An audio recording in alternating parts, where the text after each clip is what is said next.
Hola, ¿cómo están? Mi nombre es José Luis Hernández Severino. Y mi nombre es Fernando Miravete. Actualmente cursamos la materia de Geometría Analítica con el ingeniero Luis Alberto Rodríguez Rodríguez en la Facultad de Ingeniería, Campus Boca del Río. En este video le daremos una introducción de lo que es la geometría analítica, en donde abarcaremos temas como su historia, su descubrimiento como ciencia, su desarrollo, Cómo se divide y sus principales investigadores. A continuación, hablaremos un poco de estos temas. Comenzaremos hablando sobre la historia de la geometría. La geometría es una de las ciencias más antiguas. Inicialmente constituía un cuerpo de conocimientos prácticos en relación con las longitudes, áreas y volúmenes. El estudio de la astronomía y la cartografía, tratando de determinar las posiciones de estrellas y planetas en la esfera celeste, sirvió como importante fuente de resolución de problemas geométricos durante más de un milenio. René Descartes desarrolló simultáneamente el álgebra y la geometría analítica, marcando una nueva etapa donde las figuras geométricas, tales como las curvas planas, podrían ser representadas analíticamente, es decir, con funciones y ecuaciones. La geometría se enriquece con el estudio de la estructura intrínseca de los entes geométricos que analizan Euler y Gauss, que condujo a la creación de la topología y la geometría diferencial. La geometría es aquella que combina las figuras con coordenadas. Los primeros que estudiaron parte de la geometría fueron los griegos, como Pitágoras. Ellos empezaron a ver los diferentes tipos de formas. Por el siglo XVI, franceses estudiaron circunferencias y la geometría. René Descartes publicó un libro llamado La geometría. Explicaba la geometría con álgebra, que fue el inicio de la geometría. Anteriormente no se usaba la geometría como ahorita. René Descartes solo usaba el lado positivo. Newton empezó a usar las partes negativas y Leibniz dio a conocer las coordenadas. El que mejor interpretó la geometría analítica fue Euler. Estos se consideraban los padres de la geometría analítica. Las matemáticas, históricamente, comenzaron con la geometría. La geometría se necesita para medir las tierras, de ahí viene su nombre, y en general para las obras, puentes, acueductos, edificios, etc. La geometría es la rama de las matemáticas que ha estado sometida a más cambios a lo largo de la historia. Con los griegos alcanzó su plenitud, después cayó en el olvido como consecuencia de los éxitos del álgebra y del cálculo. En el siglo XIX recobró la importancia que tiene actualmente. Ahora hablaremos de los principales investigadores de la geometría analítica. Primero encontramos a René Descartes, nacido en Francia en 1596. Fue un filósofo y matemático.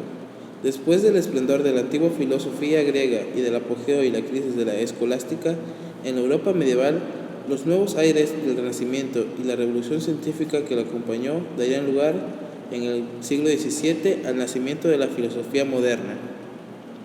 El primero de los ismos filosóficos de la modernidad fue el racionalismo. Descartes, su iniciador, se propuso hacer tabla rasa de la tradición y construir un nuevo edificio sobre la base de la razón y con la eficaz metodología de las matemáticas. Su contribución más importante a las matemáticas fue la sistematización de la geometría analítica, ya que fue el primero que intentó clasificar las curvas conforme al tipo de ecuaciones que las producen y contribuyó también a la elaboración de la teoría de las ecuaciones. Descartes fue el responsable de la utilización de las últimas letras del alfabeto para designar las cantidades desconocidas y las primeras letras para las conocidas. También inventó el método de los exponentes para indicar las potencias de los números. Además, formuló la regla, conocida como la ley cartesiana de los signos, para descifrar el número de las raíces negativas y positivas de cualquier ecuación algebraica. El siguiente personaje, Gottfried Leibniz, nació el 1 de julio de 1646 en Leipzig, Alemania. Fue uno de los grandes pensadores de los siglos XVII y XVIII y se le reconoce como el último genio universal. Realizó profundas e importantes contribuciones en las áreas de metafísica, epistemología, lógica, filosofía de la religión, así como en la matemática, física, geología, jurisprudencia e historia. Inventó el cálculo infinitesimal, sin conocer trabajo alguno de Newton, y su notación es la que se emplea desde entonces. También inventó el sistema binario, fundamento virtualmente de todas las arquitecturas de las computadoras actuales. Leibniz falleció el 14 de noviembre de 1716 en Hannover. Por último, hablaremos de Leonhard Euler. Nació el 15 de abril de 1707 en Basilea, Suiza. En su introducción al análisis de los infinitos, en 1748, realizó el primer tratamiento analítico completo del álgebra, la teoría de ecuaciones, la trigonometría y la geometría analítica. Trató el desarrollo de series de funciones y formuló la regla por la que solo las series convergentes infinitas pueden ser evaluadas adecuadamente. También abordó las superficies tridimensionales y demostró que las secciones cónicas se representan mediante la ecuación general de segundo grado en 2 dimensiones. Euler introdujo y popularizó varias convenciones referentes a la notación en los escritos matemáticos en sus numerosos y muy utilizados libros de texto. Posiblemente lo más notable fue la introducción del concepto de función matemática, siendo el primero en escribir f de x, para hacer referencia a la función f aplicada sobre el argumento x. También introdujo la notación moderna de las funciones trigonométricas, la letra e como base del logaritmo natural o neperiano, la letra griega sigma como símbolo de los sumatorios y la letra i para hacer referencia a la unidad imaginaria. Euler perdió parcialmente la visión antes de cumplir 30 años y se quedó casi ciego al final de su vida. Regresó a San Petersburgo en 1766, donde murió el 18 de septiembre de 1783. La ecuación del plano es la expresión analítica que nos permite conocer qué puntos del espacio pertenecen a él. Esto es, los puntos del espacio que satisfacen su ecuación. Un plano en su dimensión R3 se puede determinar mediante un punto en el plano y un vector perpendicular del que se dice que es una normal al plano. Un plano queda determinado por un punto y 2 vectores no paralelos, 3 puntos no alineados y un punto y un vector perpendicular al plano. La ecuación del plano forma parte del cálculo de variables, que nos muestran cómo usar productos escalares y vectoriales para escribir ecuaciones de planos en el espacio. Ahora veremos los antecedentes de la ecuación del plano.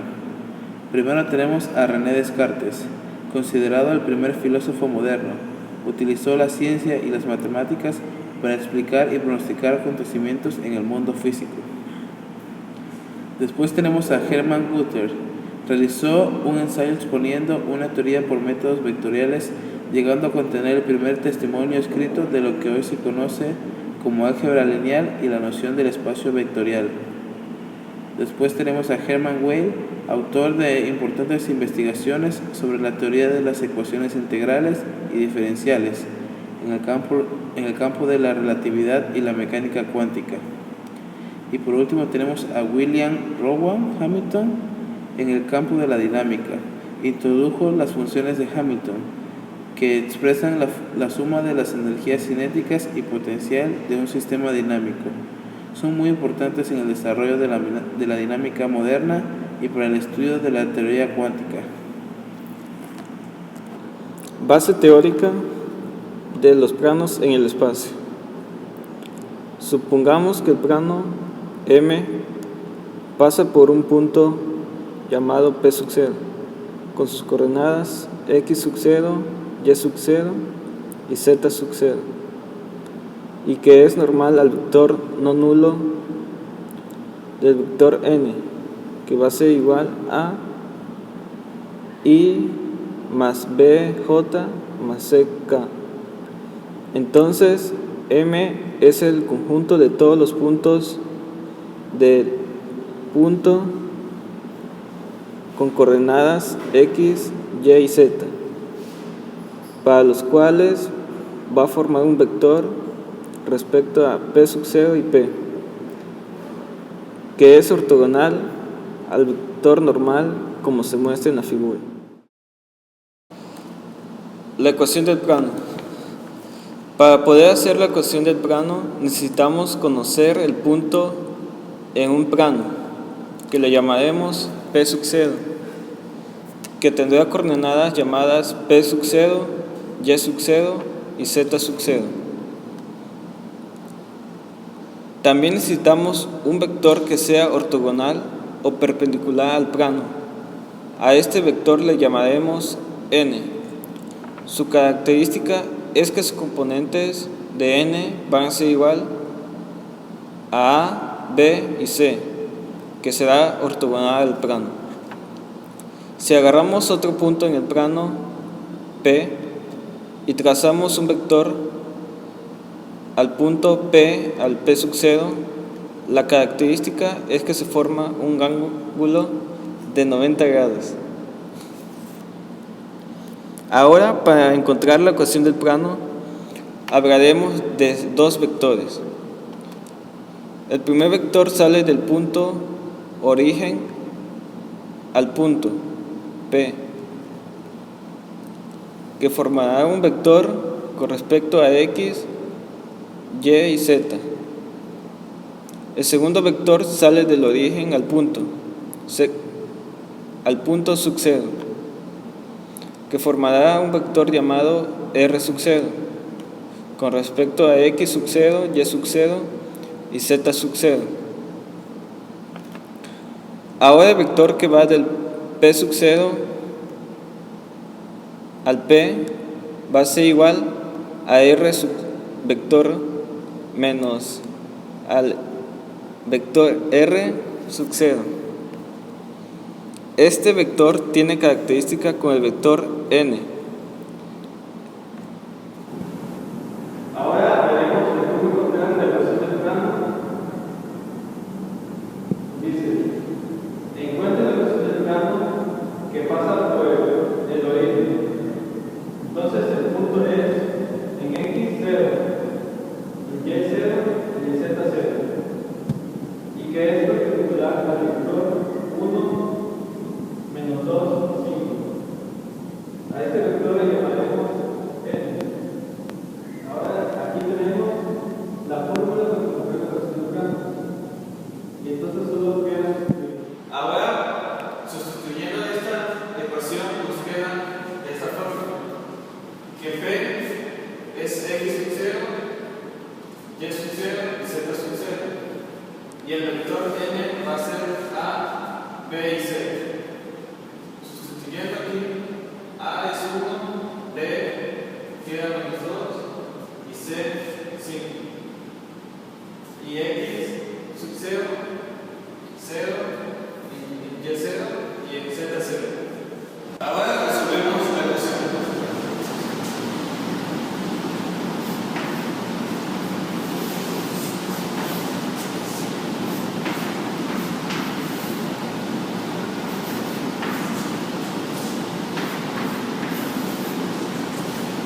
Y esto es nuestra ecuación del plano. Ahora, en el segundo ejemplo, encontraremos la ecuación del plano y a la vez vamos a graficar. Primero nos dice que encontrar la ecuación de un plano que pasa por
3y menos 21 más 7z menos 56. Ahora vamos a simplificar.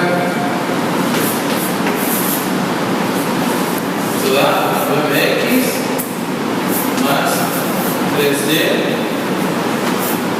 más 7z igual a 45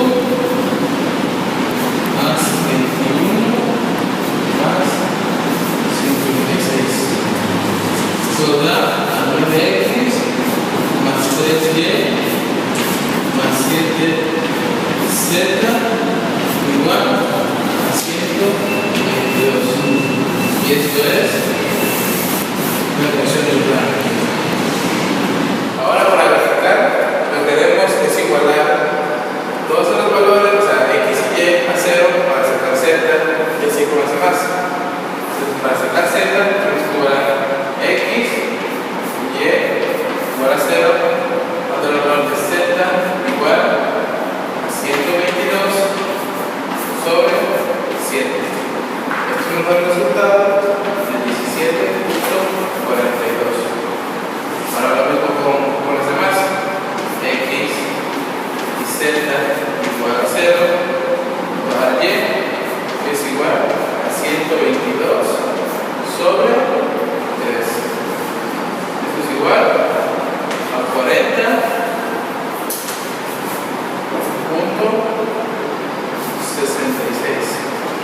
Y el otro es y igual a z igual a 0. Entonces x es igual a 122 sobre 9. Esto es igual a 13.55. Entonces, con estos datos son los puntos que vamos a encontrar en nuestro gráfico. Pasaremos a ubicar cada uno de los puntos en el plano. Primero x representa 3, vamos por aquí, es el punto 13.55, 0, 0. Ahora en y, vamos a poner por aquí, será el punto 0, 40.66 y 0.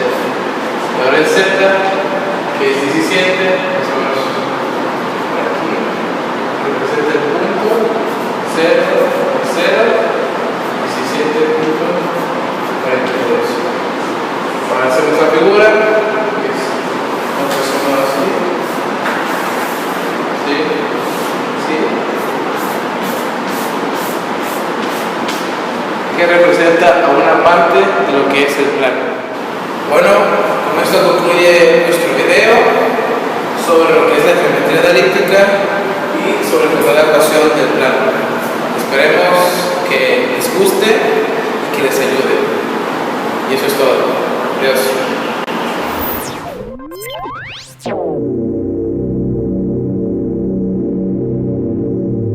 Si les gusta, denle like, suscríbanse. ¡Ay, tira la bola esa madre, güey!